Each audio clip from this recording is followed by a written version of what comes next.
Bismillahirrahmanirrahim. Assalamualaikum warahmatullahi wabarakatuh. Alhamdulillah. Alhamdulillahi rabbil alamin. Salamatan wa salaman ala rasulillah wa ala alihi wa sahbihi wa mawalah. Ashhadu an la ilaha illallah wa ashhadu anna muhammadar rasulullah.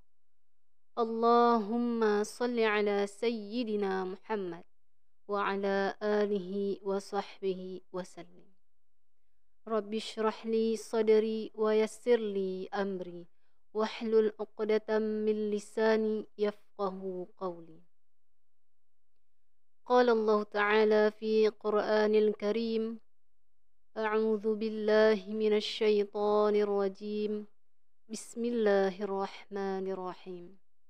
Inna anzalnahu fi laylatil qadr. Wa ma adraka ma laylatul qadr. Laylatul qadri khairum min alfi syahr. Tanazzalul malaikatu war-ruh fiha biizni rabbihim min kulli amr. Salamun hiya hatta matla'il fajr. Shadaqallahul azim.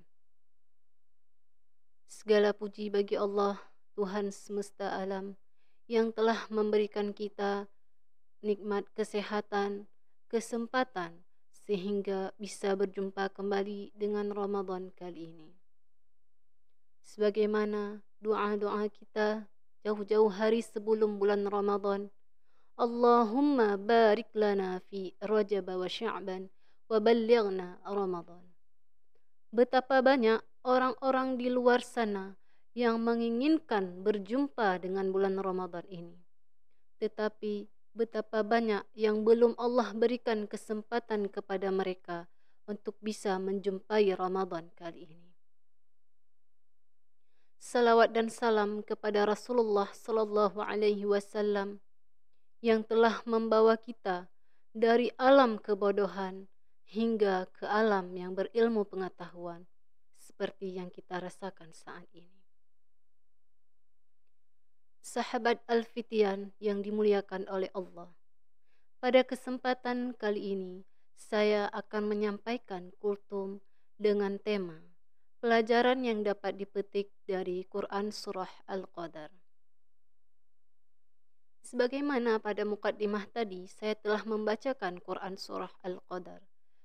Pada ayat pertama, Allah Subhanahu wa Ta'ala berfirman, Inna anzalnahu fi laylatil qadr. Sesungguhnya kami telah menurunkan Al-Quran pada malam Lailatul Qadar atau malam kemuliaan.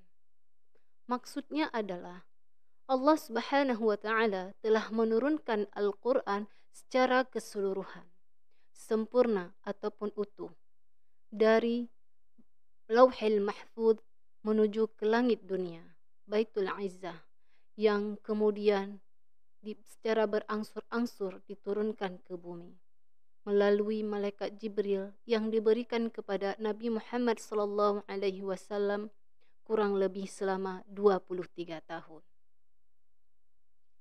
Selanjutnya, pada ayat kedua, Allah Subhanahu wa Ta'ala berfirman, "Wa ma adraka ma Lailatul Qadar." Tahukah kamu apakah malam Lailatul Qadar itu?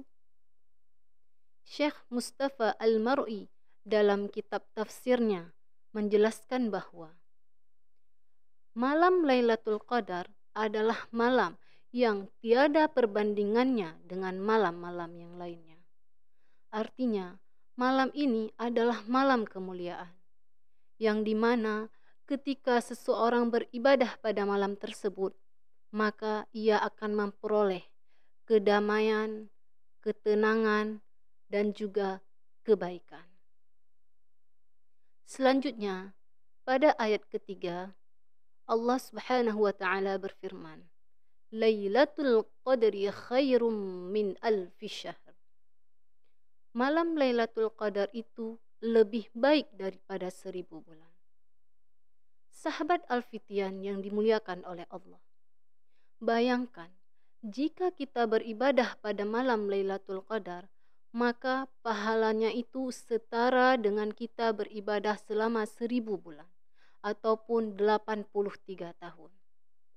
Sebagaimana kita ketahui, umat Rasulullah Sallallahu Alaihi Wasallam atau umat akhir zaman ini usianya sangatlah pendek dibandingkan dengan umat-umat terdahulu. Oleh karena itu, ini merupakan nilai tambah dan juga bentuk kasih sayang Allah Subhanahu wa taala kepada kita umat Rasulullah sallallahu alaihi wasallam. Allah menjadikan kita bisa beribadah pada malam Lailatul Qadar sehingga bisa menjadikan kita sama beribadah dengan umat-umat terdahulu. Bahkan mungkin bisa melebihi umat-umat terdahulu. Ada pendapat mengatakan bahwa 1000 bulan di sini tidak menjadi angka yang pasti.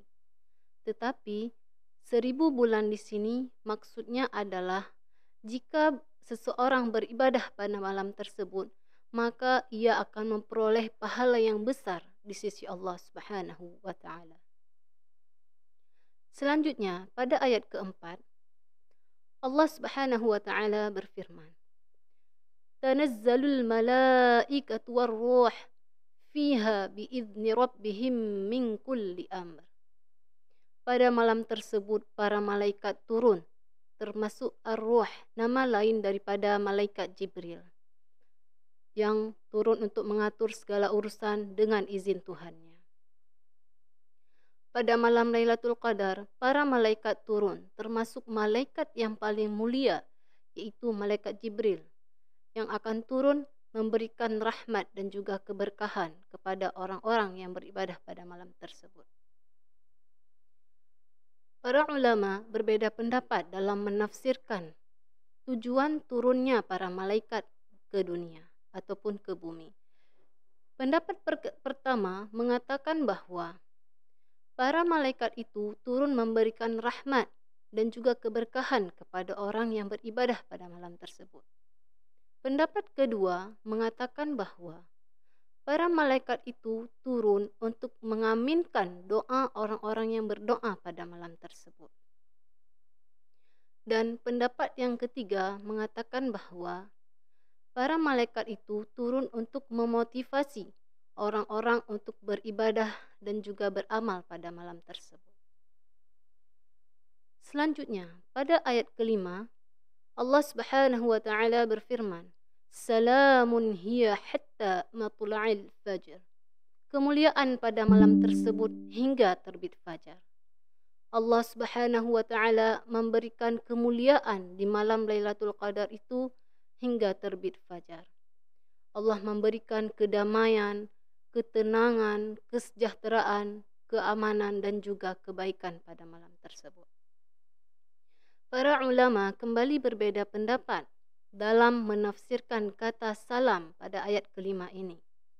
Pendapat pertama mengatakan, salam yang dimaksud di sini ialah keselamatan orang-orang yang beribadah pada malam tersebut, ibadahnya itu selamat daripada kecacatan. Pendapat yang kedua mengatakan bahwa para malaikat memberikan salam kepada orang-orang yang beribadah pada malam tersebut. Dan pendapat yang ketiga mengatakan bahwa salam yang dimaksud pada ayat kelima adalah keselamatan daripada godaan syaitan yang terkutuk. Jadi orang-orang yang beribadah pada malam tersebut akan selamat daripada godaan syaitan. Sahabat Al-Fityan yang dirahmati oleh Allah, jika kita ingin mendapatkan malam Lailatul Qadar, kita dapat melakukan beberapa amalan dan memperbanyak ibadah di malam-malam terakhir ataupun 10 malam terakhir, yaitu dengan memperbanyak iktikaf, tadarus Al-Quran, qiyamul lail dan juga zikir. Semoga kita menjadi orang-orang yang beruntung, yang bisa mendapatkan malam Lailatul Qadar, yang bisa menghiasi malam-malam kita dengan ibadah-ibadah yang banyak. Semoga apa yang dapat saya sampaikan ini bermanfaat bagi kita semua, terutama untuk diri saya sendiri, karena ini adalah nasihat untuk diri saya sendiri. Akhirul kalam. Wabillahi taufiq wal hidayah. Wassalamualaikum warahmatullahi wabarakatuh.